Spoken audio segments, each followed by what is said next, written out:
Survei terbaru, elektabilitas mantan Gubernur DKI Jakarta Anies Baswedan kini berhasil melampaui Ketua Umum Partai Gerindra Prabowo Subianto.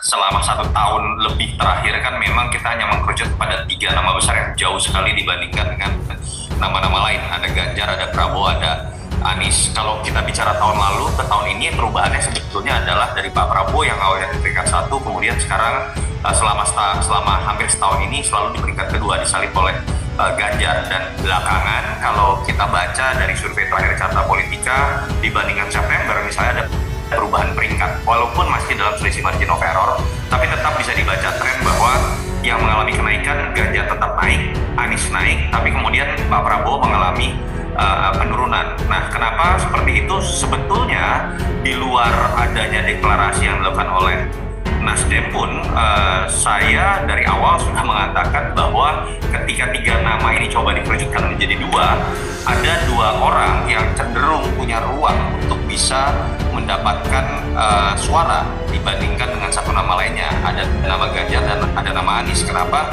Tidak bisa dinafikan bahwa 2024 belum bisa lepas sepenuhnya dari pertarungan lanjutan 2014-2019 yang cenderung juga bisa dikatakan sangat emosional. Di situ orang akan berbicara mengenai keberlanjutan yang akan dikonotasikan sebagai bagian dari siapa yang paling cocok menjadi penerus Jokowi, atau kemudian memilih sesuatu yang berbeda. Mungkin kalau bahasa Nasdem dan PKS dan Demokrat terkait dengan perubahan dan suka atau tidak dalam kronologi sejarah, Anies yang diposisikan ada dalam posisi itu. Memang figur Mas Anies Baswedan adalah figur yang merupakan suara atau aspirasi dari perubahan itu yang kemudian sangat kuat dalam proses simbolisasi kepada Mas Anies, dan itu terasa betul bagaimana antusiasme, bagaimana diminati pergerakan publik terhadap dukungan pada Mas Anies. Survei terbaru, elektabilitas mantan Gubernur DKI Jakarta Anies Baswedan kini berhasil melampaui Ketua Umum Partai Gerindra Prabowo Subianto. Menurut survei yang dirilis Carta Politika, Selasa tanggal 29 November tahun 2022, tingkat elektoral Anies berada di urutan kedua, menggeser Prabowo menjadi peringkat ketiga. Jadi ada perubahan di peringkat kedua dan ketiga. Kalau di bulan September itu masih dipegang oleh Pak Prabowo dengan peringkat kedua, sekarang Pak Prabowo di tingkat ketiga, kata Direktur Eksekutif Carta Politika Yunarto Wijaya, Selasa tanggal 29 November tahun 2022. Survei ini memperlihatkan bahwa Anies mengantongi elektabilitas sebesar 23,1%. Sementara, elektabilitas Prabowo tak terpaut jauh, yakni 22,0%.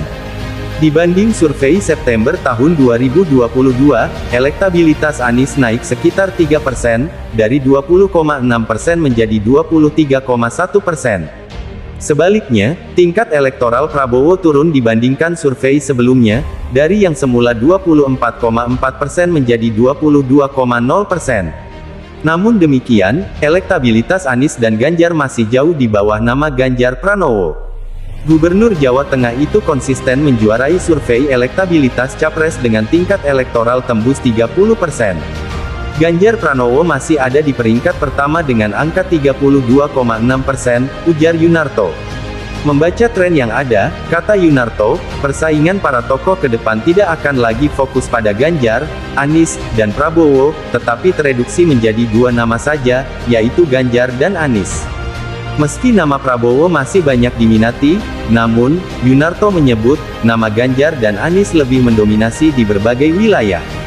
Kecenderungan yang tadinya penguasaan wilayah itu masih tersebar di 3 nama, kalau kita baca data ini mulai mengerucut ke 2 nama, kata dia. Adapun survei Carta Politika ini diselenggarakan pada 4-12 November tahun 2022. Survei menggunakan metode wawancara tatap muka.